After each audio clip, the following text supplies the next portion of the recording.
esta sesión. En esta ocasión, la sesión estará a cargo del doctor Luis Escobar L. de la Mari, quien es lingüista y profesor de tiempo completo en la Escuela de Ciencias Antropológicas de la Universidad Autónoma de Sinaloa, en donde pues desarrolla docencia e investigación en lingüística cognitiva, sociolingüística y estudios de la gestualidad, con especial énfasis en lengua de señas mexicana. Obtuvo la licenciatura en la ENA y la maestría y el doctorado en lingüística en la UNAM. Su tesis doctoral, Tiempo en el espacio, las señas temporales de la lengua de señas mexicana, consolidó una línea de trabajo sobre la marcación temporal y la especialización del tiempo en lenguas de señas o signadas. Entonces, te damos la palabra, doctor, para que nos cuentes ahora en este caso acerca del fenómeno o la noción de bullshit en el contexto de los modelos de lenguaje grandes y cómo esto es un indicador para medir el grado de involucramiento o no que tiene que tener esta tecnología en espacios educativos. Adelante, doctor. ¿Ahí me oyen? Sí. Bueno, pues muy buenas tardes. Muchas gracias por la invitación. Voy a iniciar para aprovechar el tiempo y ya saben, en cualquier momento me pueden interrumpir para pedir aclaración de algún término, porque siempre uno desde su línea y su trabajo pues adquiere ciertas terminologías y no siempre estamos conscientes de que todo el mundo las entiende igual o no. Lo saben especialmente los filósofos, eso. Cuando dicen, sí, porque la hermenéutica, y entonces te quedas, Dios, ¿qué es eso? ¿No? En fin.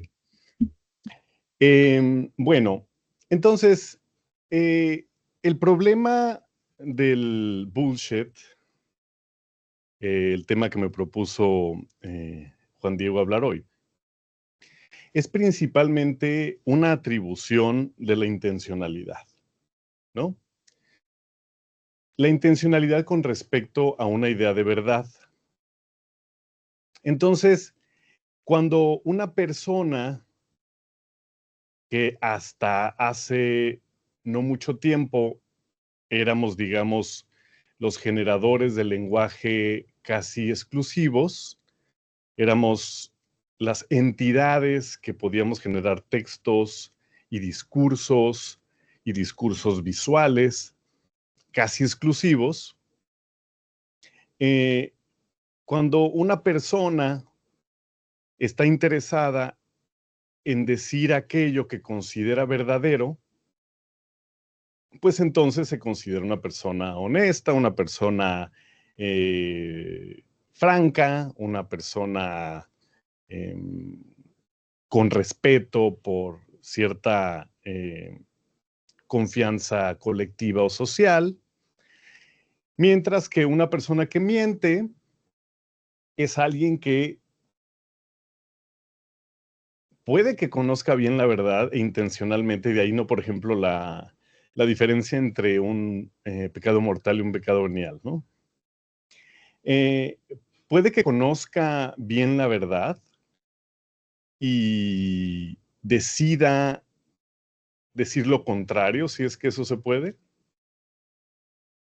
o no la conoce bien, pero no confiesa que la conoce bien y de todos modos afirma cosas. ¿Qué le podemos llamar a eso? Una mentira por ignorancia, una mentira blanca, ¿no? No siempre tienen malas intenciones y sin embargo no podemos negar que las afirmaciones certeras sobre la ignorancia son muy peligrosas. Pues ahora el ejemplo en política, por ejemplo, ya se ha exacerbado, ¿no? Ya es exagerado el discurso, por ejemplo, de Donald Trump sobre las cosas que él no sabe, pero las inventa en el camino y considera que es irrelevante hasta cierto punto si le está atinando o no, ¿no? Porque tiene autoridad. Porque tiene autoridad no solo política, sino aquí vamos a centrarnos en la noción de autoridad epistémica, es decir, tiene autoridad sobre el conocimiento, sobre lo que los demás aceptan que puede ser o que es conocimiento. Entonces, si yo soy un experto en lingüística, pues a mí me van a creer cosas que yo diga del lenguaje. Si digo que hay una lengua en donde no hay palabras para color, van a decir, ¡ay, qué interesante! Y algunas personas se cuestionarán si es cierto y lo comprobarán haciendo una investigación propia o preguntándole justamente al ChatGPT. Otras no. Para otras será suficiente mi autoridad epistémica. Entonces hay que tener eso en mente porque ahí es donde, ese es el parteaguas de este asunto. Aquel que miente es irrelevante si nadie lo escucha. Claro que mentirse a sí mismo es un problema psicológico, pero esa es otra cosa. Aquel que dice la verdad también es irrelevante si nadie lo escucha. Entonces, esta cuestión de la autoridad epistémica, esta cuestión de la audiencia es muy importante cuando estamos pensando esta distinción entre, primero, nosotros, personas, como generadores del lenguaje, como generadores de la palabra, que tenemos la capacidad de decir las cosas en apego a lo que consideramos cierto, o contrario o diferente a lo que consideramos cierto, o tapando parte de lo que no sabemos si es cierto. La noción del bullshit es una noción como extrema en este sentido, porque es un agente, una persona. A mí me cuesta trabajo pensar que es una persona, pero digamos, es alguien que puede generar lenguaje con absoluto desinterés con respecto a si es verdadero o no. Es decir, es un generador de lenguaje que tiene otros intereses. Pensando en una persona, ¿no? Entonces, ¿por qué una persona puede ser un bullshitter? Bueno, porque tal vez su interés no tiene nada que ver con la verdad como un político, sino tiene que ver con el convencimiento, tiene que ver con la manipulación, tiene que ver con los votos, la popularidad, la venta, por ejemplo, en mercadotecnia y en publicidad, pues hay mucho bullshit. Y el bullshit es totalmente normal. Ajá, como los medios de comunicación, claro, depende de la orientación, ¿no? Y del interés y de quién paga. Porque en publicidad no importa la verdad. Es puro bullshit. Importa la venta. Y hay organismos vigilantes de vigilancia epistémica, justamente, que deciden como Profeco que supuestamente tratan de cortar a través del bullshit publicitario y decir, a ver, tu lavadora no es la mejor de todas, ni vale los 25,000 pesos que estás cobrando, hay una de 15,000 o de 5,000, mucho mejor, porque está construida bien y no necesita venderse tan cara porque pertenece a una compañía que lo puede dar más barato, ¿no? Bueno, entonces esa es la noción, es usar o producir lenguaje escrito, oral, visual, un discurso cinematográfico, incluso un discurso audiovisual, un YouTube, un TikTok, sin interés por apegarse a aquello que uno considera cierto. Bueno, ahora, ¿qué pasa cuando ahora ya nos enfrentamos a una situación en la que no somos los únicos que podemos generar lenguaje, no somos los únicos que podemos generar discursos? Cada vez es más buena, por ejemplo, la generación de video totalmente automático y muchos deepfakes, ¿no? O sea, video que trata de imitar grabaciones de la realidad, ¿no? De personajes reales, como la ya muy famosa imagen de Donald Trump siendo esposado, ¿no? Lo que pasa es que ahora nos tenemos que preguntar acerca de la intención humana contra la aparente no intención de una máquina.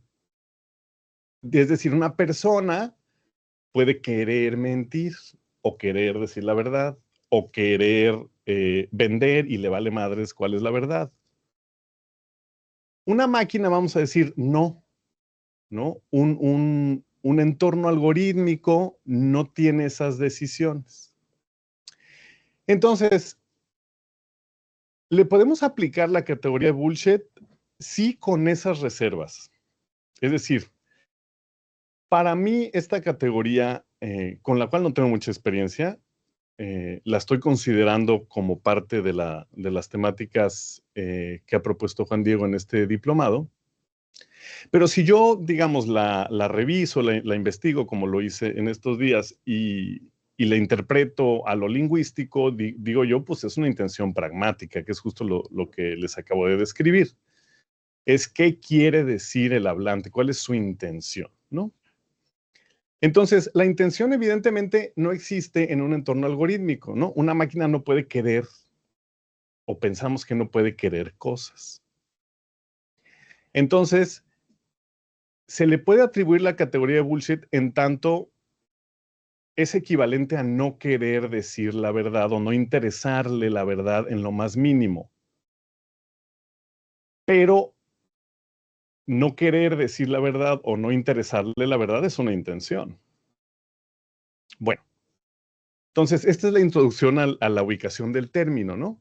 Entonces ChatGPT no está interesado en decir la verdad, no está interesado en mentir tampoco, simplemente no le importa.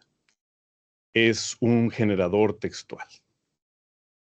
Entonces, me gustaría proponerles cuál es la idea general de cómo funciona la generación lingüística. Y por general,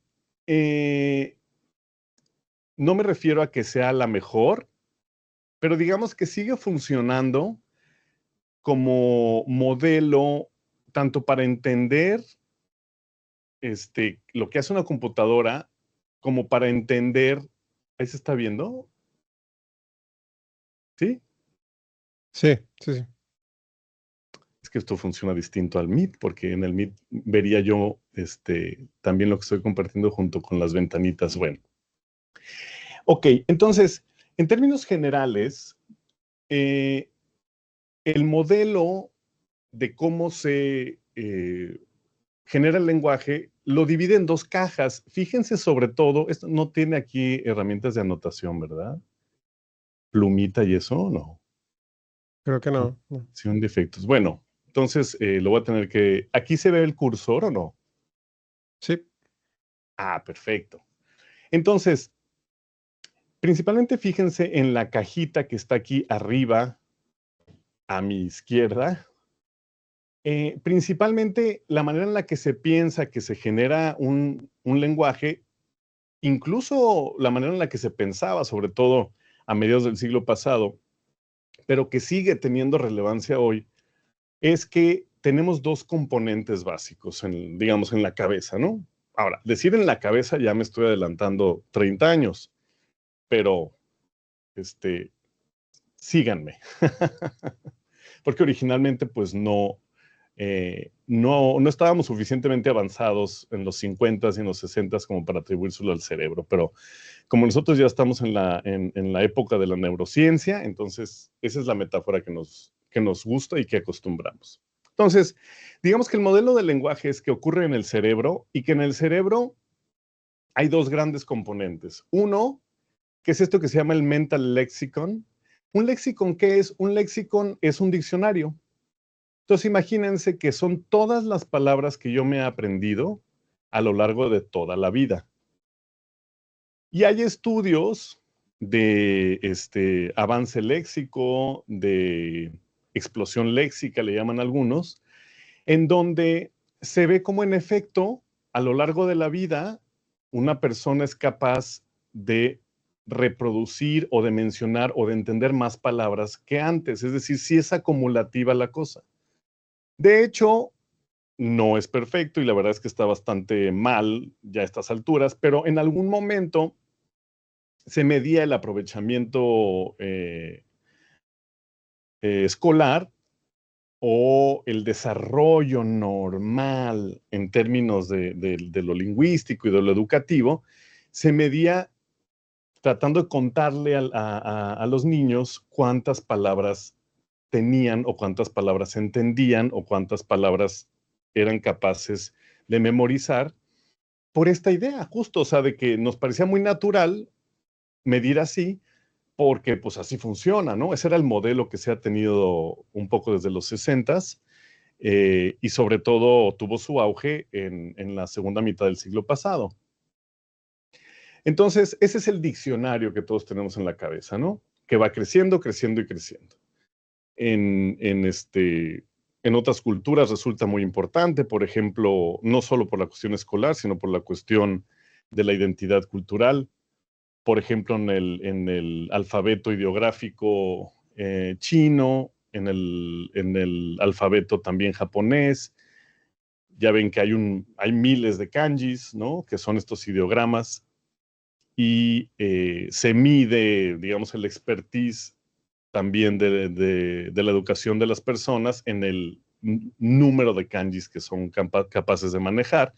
El japonés tiene una primera entrada que es el hiragana y así, es decir, está estratificado también con esta idea de que es más avanzado aquel que trae más información en la cabeza.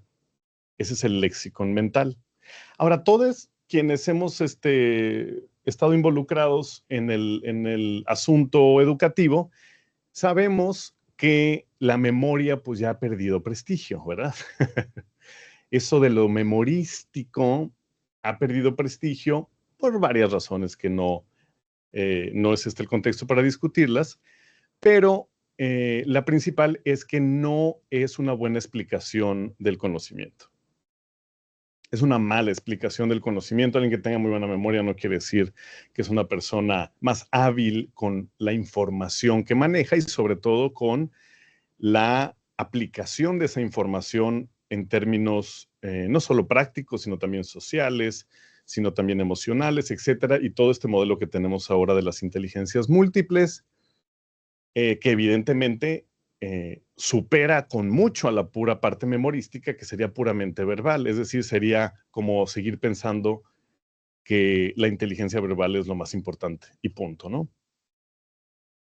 Entonces, pero sirve como metáfora para ver más o menos cuál es la idea detrás de este generador del lenguaje, de estos modelos generativos del lenguaje a los que estamos pensando atribuirles la propiedad de ser bullshitters, ¿no?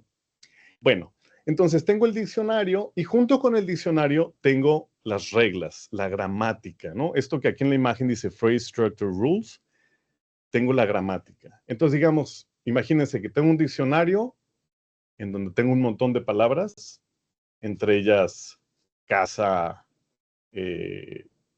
edificio, eh, playa. También tengo azul, grande y calurosa. Y también tengo verbos como comprar, vender, estar, disfrutar. Y entonces, las reglas me permiten hacer muchas cosas con esas palabras. Me permiten construir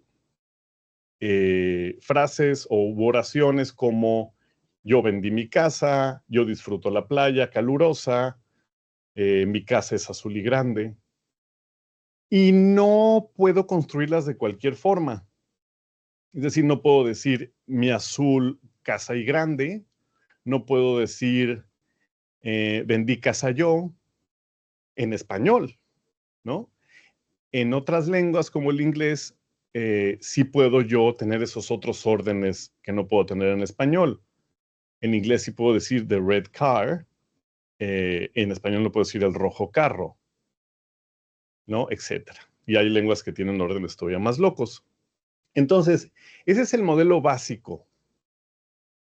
Sabemos, por supuesto, que probablemente ya lo hayan visto, ChatGPT no funciona exactamente así. ¿no? Es decir, sí funciona con una especie de lexicón y una especie de estructura sintáctica, que es esto de ver dónde pongo las palabras, pero funciona muchísimo más por cálculos probabilísticos, ¿no? Entonces tiene un corpus gigantesco de textos a partir de los cuales genera estimaciones estadísticas de más o menos cómo funciona el lenguaje en términos de cuál es la probabilidad de que azul le siga a casa, ¿no? Una casa puede ser azul, es poco probable que se mencione casa azul, de hecho en español, entonces, por ejemplo, ¿no?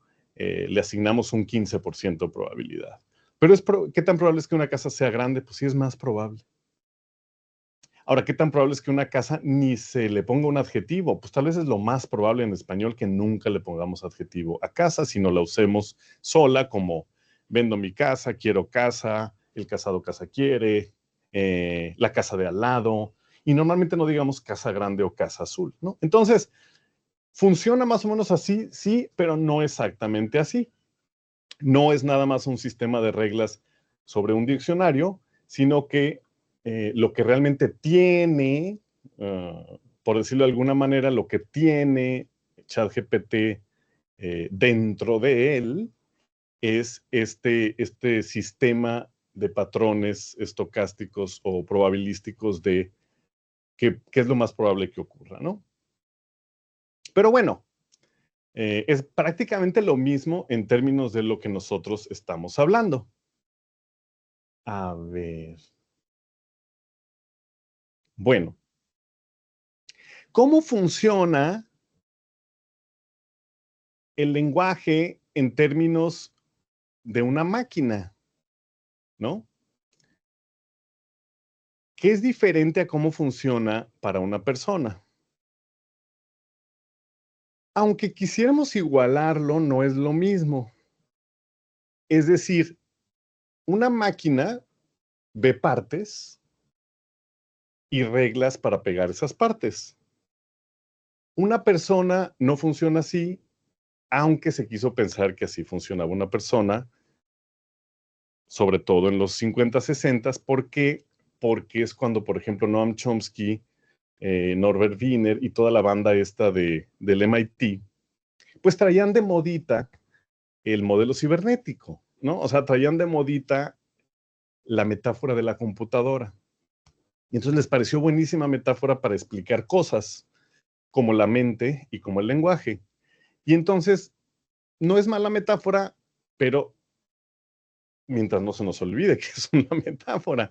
Porque entonces, en efecto, incluso en el terreno educativo, pues hemos tendido, por ejemplo, a sufrir una larga etapa de favorecimiento memorístico, a sufrir una larga etapa de métricas de aprovechamiento, a sufrir una larga etapa de pruebas estandarizadas. Y todo eso viene de esa metáfora. O sea, todo eso viene de pensar que todos tenemos una máquina semejante en la cabeza y que más o menos ha de funcionar igual y por lo tanto se le puede medir más o menos igual. En fin, eso es gravísimo en lo educativo, pero bueno. Entonces,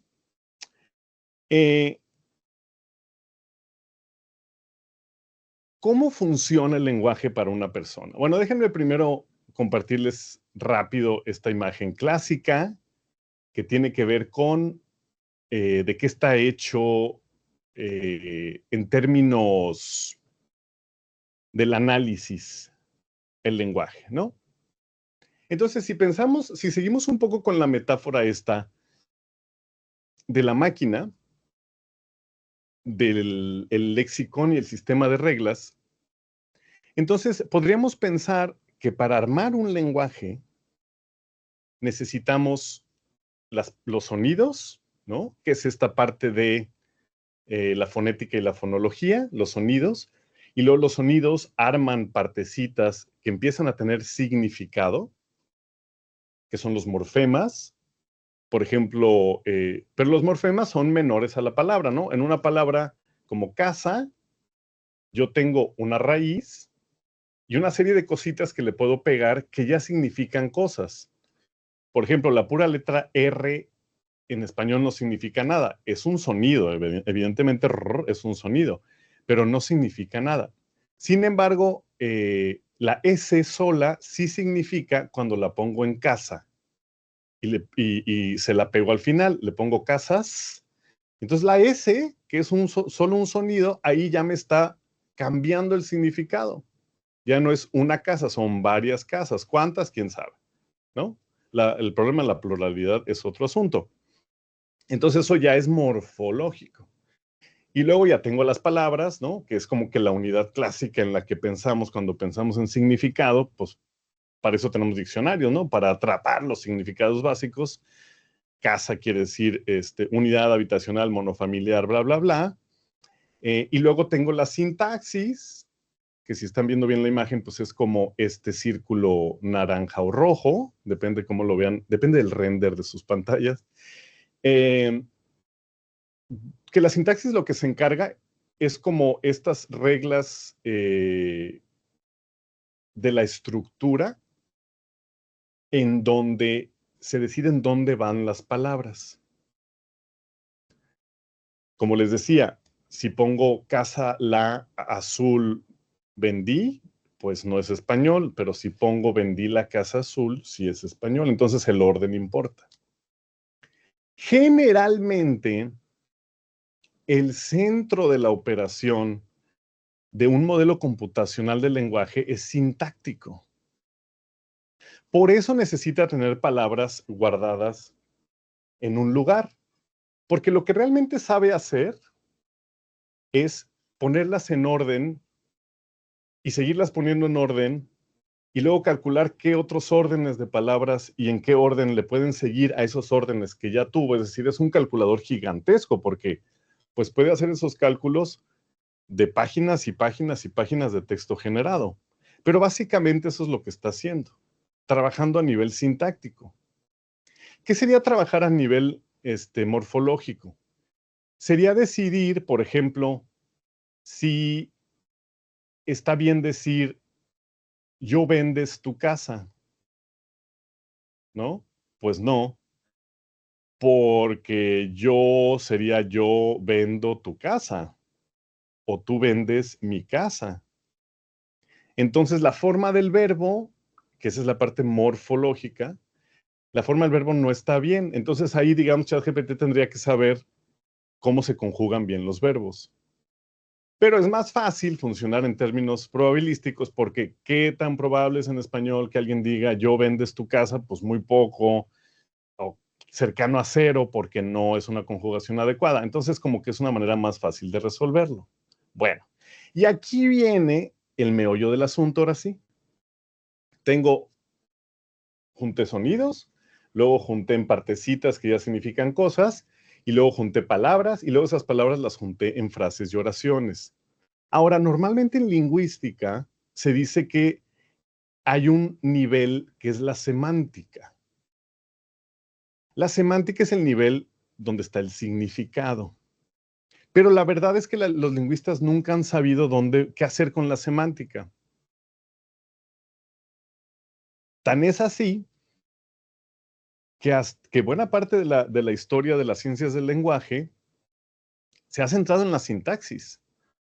O sea, la gramática generativa de Chomsky era sintaxis.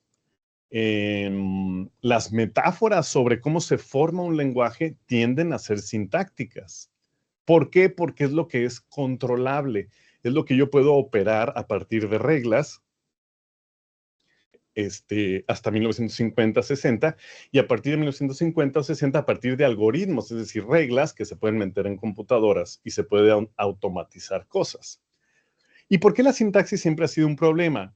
Bueno, porque ni siquiera aunque yo me crea la de que los significados están en las palabras, voy a salir bien librado. ¿Y por qué digo que no deberíamos creer eso? Porque es evidente que somos personas y las personas somos las que significamos las cosas. Pero llevamos tanto tiempo en un sistema cultural y educativo en donde nos dicen que los significados están en las palabras que medio lo creemos. Y sí usamos frases como casa significa que es donde vives y es un edificio y tiene por lo menos un techo y 4 paredes, bla, bla, bla. Pero la verdad es que no lo deberíamos ni creer, porque si nos ponemos a pensar tantito, pues una palabra sola que nadie la lee y que nadie la dice, pues ¿qué va a significar? Ahora, cuando alguien la lee o alguien la dice, pues la verdad es que significa lo que esa persona esté pensando o entendiendo en ese momento. Aparte está la otra, la barrera del lenguaje. Si en lugar de casa dice house y yo no sé inglés, pues no significa nada para mí. Entonces, ¿dónde quedó el significado?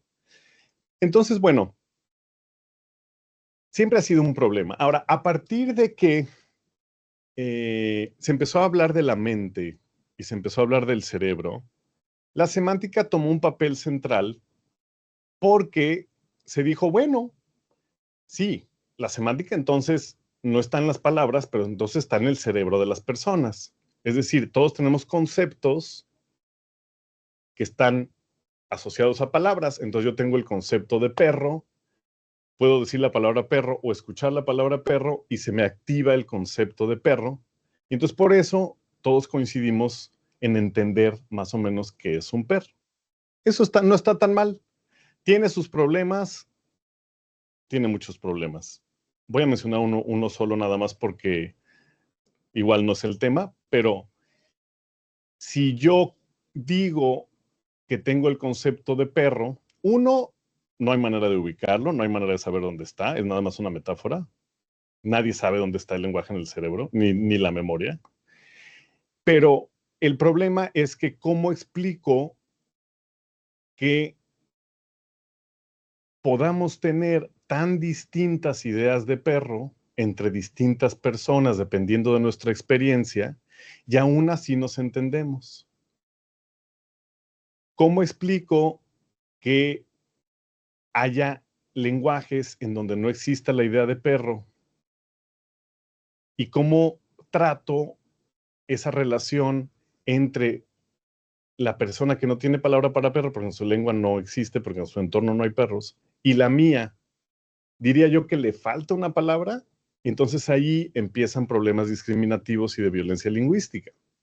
Entonces, bueno, sigue teniendo sus problemas, pero se empieza a acercar más a algo realista, a algo con lo que podemos trabajar. Y en último lugar está la pragmática, que es donde han metido los lingüistas todo lo que no se puede meter en semántica. Por ejemplo, explicar cómo demonios llegué a la concepción de casa, no como un edificio, no como un lugar donde viven las personas, sino como privacidad. Entonces, cuando yo digo el casado casa quiere, no me estoy refiriendo en realidad a que quiera 4 paredes y un techo, sino que quiere privacidad, quiere tener su propio espacio. Entonces, de alguna manera reduje o extraje una de las propiedades de casa, que ni siquiera se podría decir que es una de las propiedades de casa, porque hay muchas casas multifamiliares, pero extraje una idea estereotípica de casa y me quedé con ella para hacer un refrán, y junto con eso tenemos todos los usos metafóricos y por supuesto la poesía y por supuesto palabras que se han vuelto favoritas también en las redes como güey, como todos los significados en español para madre y etcétera, etcétera, que en realidad no se pueden explicar semánticamente, porque en el fondo lo que realmente tengo son usos. O sea, lo que realmente tengo es gente usando lenguaje y usándolo de manera que al usarlo y al usarlo con otros, entonces se construyen los significados. Bueno, entonces, haciendo este repaso rapidísimo de dónde viene nuestra concepción del lenguaje, más o menos por qué etapas ha pasado, ya dije, no, hay una previa a lo computacional, luego lo computacional, y luego lo computacional y la neurociencia legitima la idea cognitivista de tenemos conceptos en la cabeza y son individuales. Y luego hay una parte colectiva, pero eso es otro tema. Cómo resuelven estas disciplinas la parte colectiva es otro tema. Bueno, ahora, en el tema de ChatGPT y en la atribución que decíamos al principio de si es o no es adecuado atribuirle el término bullshitter. Ok, entonces ya establecimos que ChatGPT es un generador o la IA, los modelos grandes del lenguaje, tienen entre sus aplicaciones la generación de texto. Imaginemos que lo que están haciendo es en efecto, es decir, no nos vamos a meter en problemas profundos de qué es lo que realmente está pasando ahí. Imaginemos que en efecto lo que está pasando es esto, ¿no? Hay una serie de patrones codificados que deciden qué palabras pueden ir detrás de otra y tienen un contexto enorme, entonces lo pueden calcular con respecto a páginas y páginas. Y entonces el texto es coherente, parece que está hablando de cosas reales, parece que está diciendo cosas que nos sirven, que nos permiten expandir nuestro conocimiento, parecen una enciclopedia, parecen resolver problemas, parecen contestar preguntas, parecen reflexionar sobre temas. Y podríamos decir, pero no, o sea, porque lo que realmente están haciendo es nada más generar texto con una capacidad de cálculo probabilístico gigantesca que ni nos imaginamos, ¿no? Entonces es una simulación. Simula hablar, simula escribir. Si entendemos hablar y escribir como lo haríamos nosotros. Entonces, en ese sentido, sí, en efecto, a un algoritmo no le interesa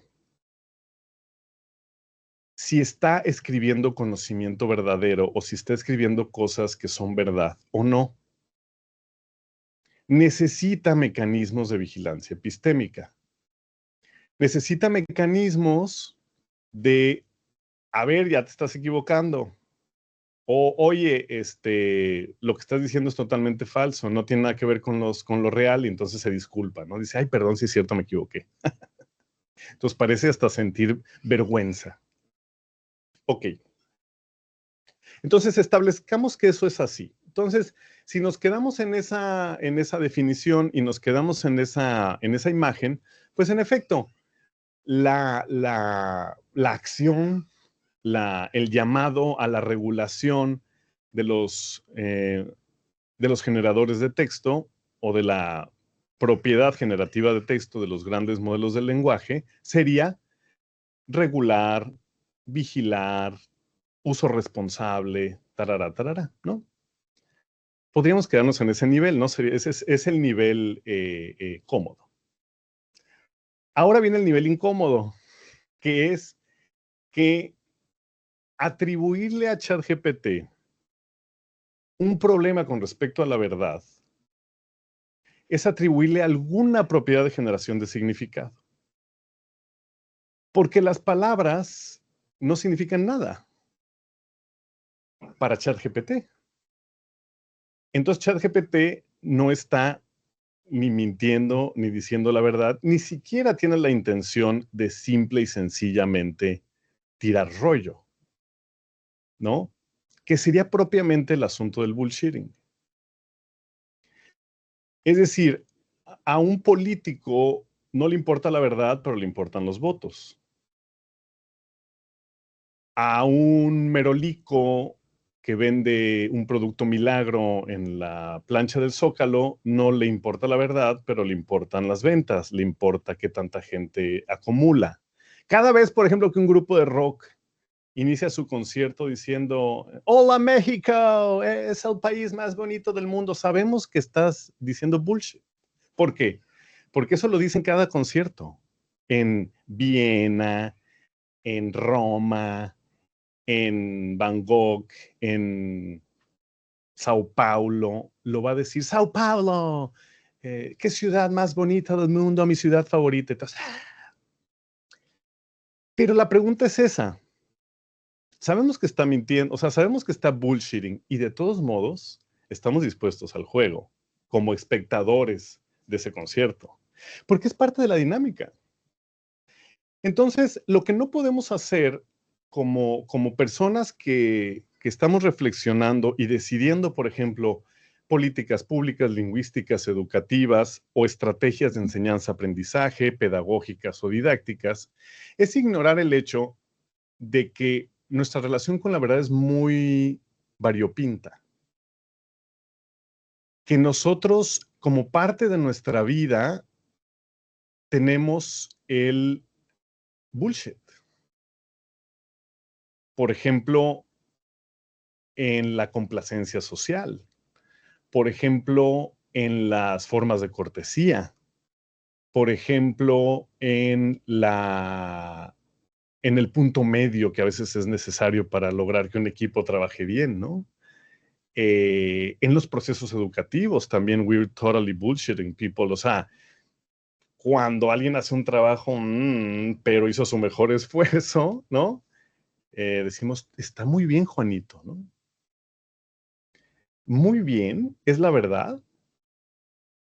Si a otra persona que realmente lo hizo a nivel de casi se lo van a publicar en una revista, le pusiste 9, y a esta otra persona también, ¿es una evaluación objetiva? Entonces, este nivel en el que ya tendríamos que tomar responsabilidad epistémica, en el que ya no se trata nada más de decir regulemos la IA, vigilemos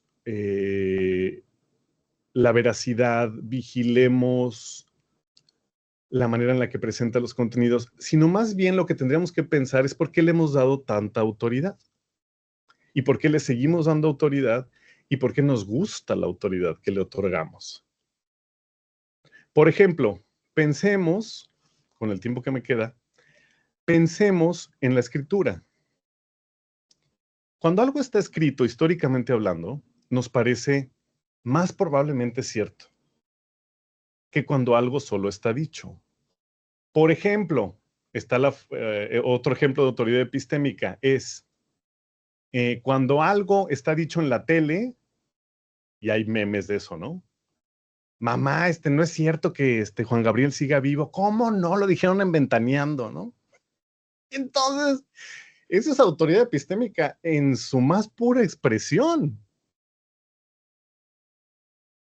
Aunque pensemos que es inofensivo o no, o pensemos que es temporal o chistoso, en realidad es muy peligroso y genera mucho dinero, ¿no? Porque se venden muchas cosas así, incluidas las cosas del control ideológico y político. Entonces, la autoridad epistémica que le hemos dado a la lengua escrita, pues viene de que nos han condicionado históricamente a eso, ¿no? O sea, somos una cultura que nos han enseñado que lo escrito es una maravilla y que tiene cierta autoridad porque está ahí, porque es estable, porque no cualquiera escribe o yo qué sé, ¿no? Todos esos componentes. Entonces, ahí hay un punto interesante con respecto a lo que hace ChatGPT, separándolo de momento de la parte hablada, porque la parte hablada, desde mi punto de vista, establece o presenta otros problemas. Pero veamos exclusivamente la parte del texto, ¿no? Generación textual, presentación de trabajos en texto, currículum vitae, resúmenes, dictaminaciones, lo que sea que se haga, papeles legales, lo que sea que se haga en texto, ¿no? ¿Es cierto o no es cierto que la capacidad de un chat GPT de influir en lo que pensamos que es conocimiento, lo que pensamos que es verdadero y lo que pensamos que es cierto, tiene que ver con el poder que le hemos dado a la lengua escrita? Tiene que ver con que si lo vemos escrito, como si lo vemos en la tele, lo creemos. Tiene que ver con que nos gusta y nos resulta cómodo creerlo. Tiene que ver con que no nos interesa realmente otra cosa, porque no nos sirve. ¿Por qué? Porque el mercado establece los valores. Entonces, si a mí me sirve cierto nivel de conocimiento porque la construcción de valores sociales me dice que lo importante es tener dinero y la manera de conseguir dinero es teniendo un rango mediano de cuestionamiento y de manejo de la escritura y de manejo de la contrastación de fuentes, no necesito más.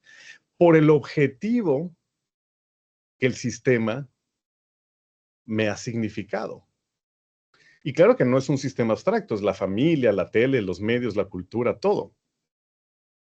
Entonces realmente esta cuestión de la relación entre la generación vacía, entre el perico estocástico, los problemas que puede generar y nuestra responsabilidad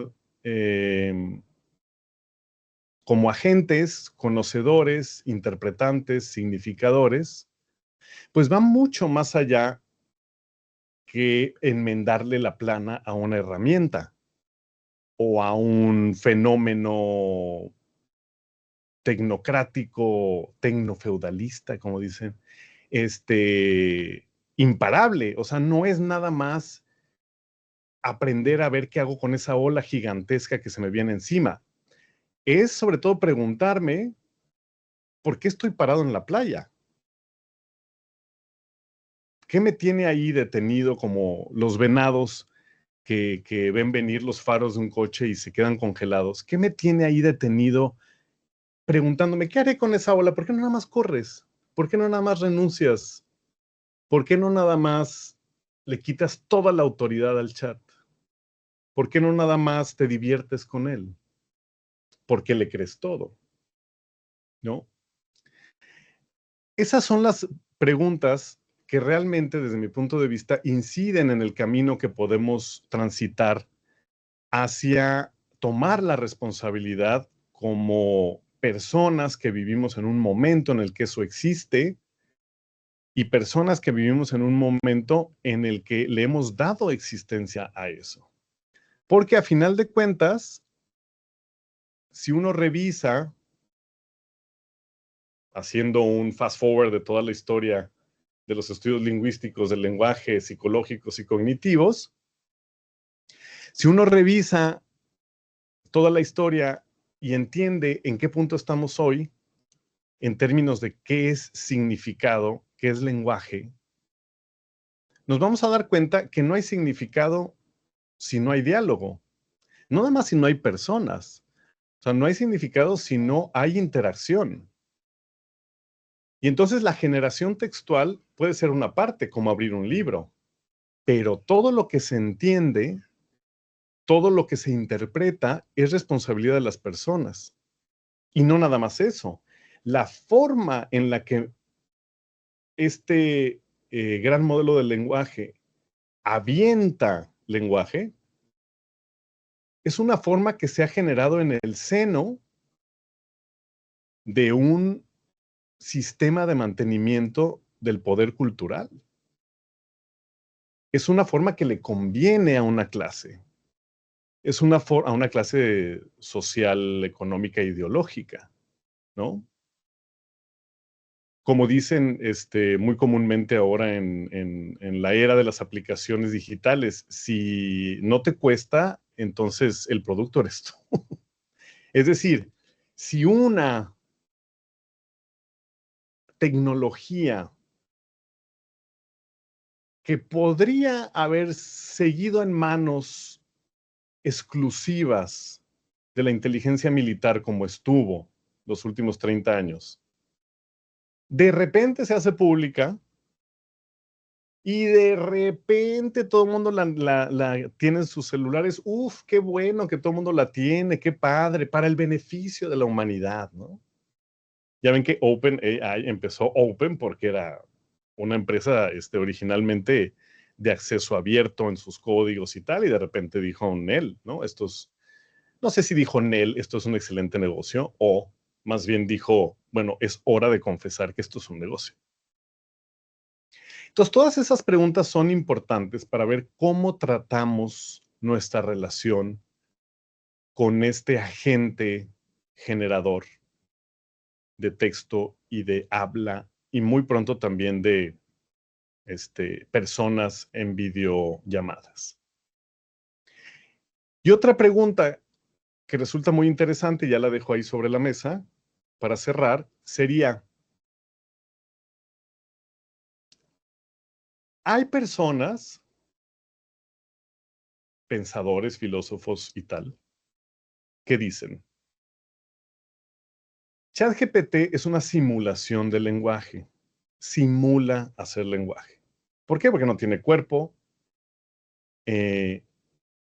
sus patrones de habla son muy mecánicos. Entonces, el lenguaje realmente es ser persona. Lenguaje no es nada más escribir, lenguaje es ser una persona con un cuerpo. Entonces, ChatGPT es una simulación parcial del lenguaje. Ok, si yo simulo un hoyo negro en un entorno computacional matemático, ¿cuál es mi preocupación? ¿Que se traiga al resto del universo? No. Si yo simulo una catástrofe económica en un sistema computacional de simulación matemática, ¿me voy a preocupar por mi dinero? O luego son más procaces y dicen, si yo simulo un riñón, ¿se va a miar la máquina? ¿No? Entonces, ¿por qué una simulación de lenguaje sí me preocupa en términos de su agencia, en términos de su significado, en términos de su interacción con mi vida cotidiana? Porque la estoy legitimando, o sea, porque como sociedad estamos haciendo que pueda. Nosotros lo estamos haciendo, ¿no?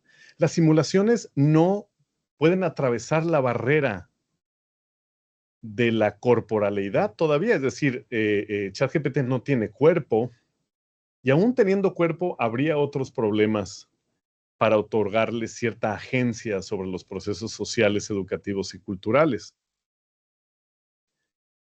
Y la última sería, claro, si la simulación,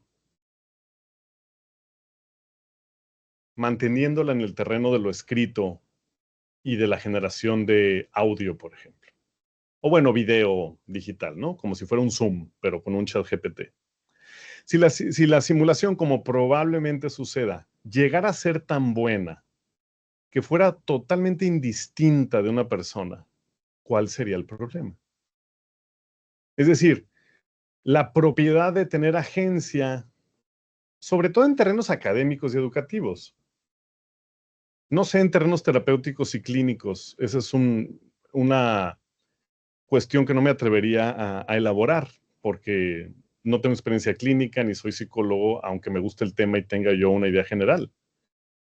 Ese es un tema interesante, pero en términos educativos, docentes, de conocimiento académico, ¿cuál es el problema? Es decir, si llega un momento en que es tan bueno que no solo ya no se equivoca, sino se equivoca menos que un investigador persona.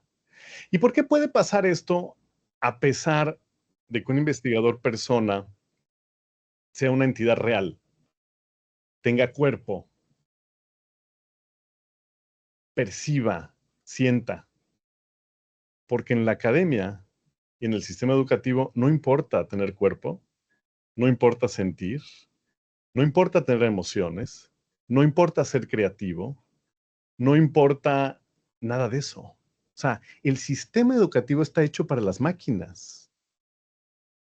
El sistema educativo está dirigido con una concepción maquinal del conocimiento. Entonces, ¿cuál es lo extraño desde el siglo XIX o antes, cuando se decidió que los troncos de la educación fueran el lenguaje y las matemáticas?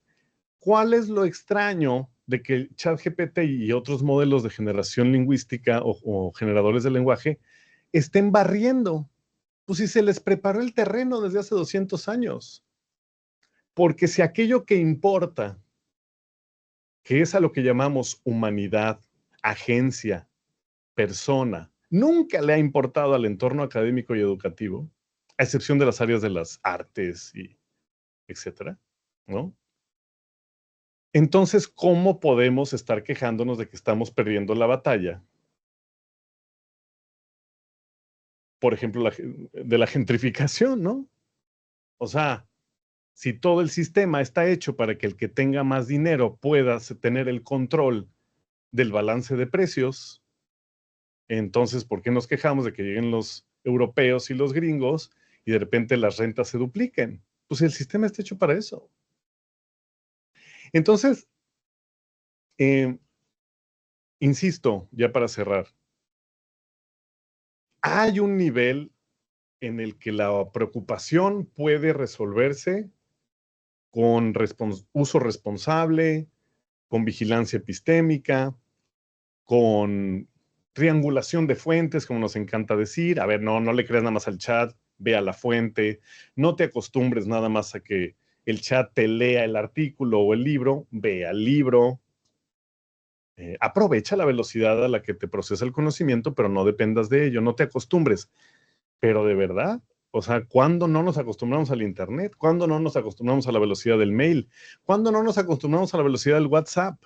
¿Qué, qué risa nos daría hoy que nos dijeran,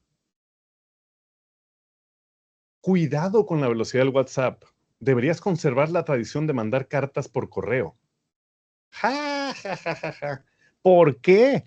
Pues si ahora yo puedo exigirle al otro que me conteste en 5 segundos y resuelvo negociaciones y resuelvo asuntos así, porque si no le llamo, ya ni siquiera le llamo, le mando un WhatsApp. Entonces, eso también es riesgoso, o sea, pensar que podemos exigirle a una generación, ay, no te acostumbres al WhatsApp, está mal. No, no te acostumbres a que te lea todo. Hay que, o sea, yo no sé si sea en todo caso, ¿no? No presumo tener un conocimiento tan amplio de la historia, pero dudaría que en algún punto de la historia una tecnología de esta naturaleza no haya, pues como podemos pensar, insisto, del Internet, del WhatsApp, del correo electrónico, de que no haya simple y sencillamente transformado todo. Y no haya existido la figura del regreso a, más que como una moda, como el libro físico hoy, pues es más una moda de ciertas clases sociales y de ciertos entornos educativos y académicos, más que otra cosa, ¿no? De por sí, porque la lectura siempre ha sido, desde la Revolución Francesa, siempre ha sido de ciertas clases privilegiadas, en fin. Muchas gracias. Muchas gracias a ti, doctor de la Mani. Espero hayan todos ya realizado el control de asistencia. Por favor, quienes no lo hayan realizado, realícenlo, no dejen de hacerlo. Em, y, y ahí está también el QR. No tenemos ya mucho espacio para preguntas, pero si alguien tuviera algún comentario o alguna pregunta en particular, así rapidita, ¿podría levantar su mano, por favor? Si no son rapiditas, entonces mejor nos esperamos. Si no, de todos modos, agradezco enormemente la participación del doctor de la Mari. Creo que ha sido muy iluminadora la participación y creo que todos hemos disfrutado de estas reflexiones que nos has compartido. Así que te agradecemos tu presencia y esperamos contar con tu participación en próximas ediciones o sesiones de este diplomado. Gracias a todos los que estuvieron presentes y nos seguiremos viendo en las actividades. Muchas gracias y Y con gusto cuando me vuelvan a invitar o si quedaron dudas o sale algún tema y puedo nada más venir y no robar tanto tiempo, 10 minutos y me corren. muy bien, muchísimas gracias por tu Gracias a ti. disposición. Gracias a todos. Y, y de nuevo, gracias a todos por su atención y nos veremos el próximo jueves para la siguiente em, sesión y ya iniciando el siguiente módulo. Hago nada más un brevísimo anuncio parroquial del diplomado y es que hemos establecido que 3 semanas habrá de tolerancia para que completen las actividades que tienen. 3 semanas equivalen a un módulo y por lo tanto será necesario que ustedes completen las actividades de cada módulo conforme vayamos progresando en el diplomado. En caso de que haya alguien que por alguna razón deje 3 semanas sin poder participar en el diplomado, nos comunicaremos con él para avisarle que estará en riesgo de baja y si pues no tenemos respuesta, pues se dará de baja del diplomado. Entonces, les pido que no dejen acumularse demasiado el trabajo y que puedan pues ir al corriente con las actividades. De nuevo, gracias y nos veremos en la próxima sesión.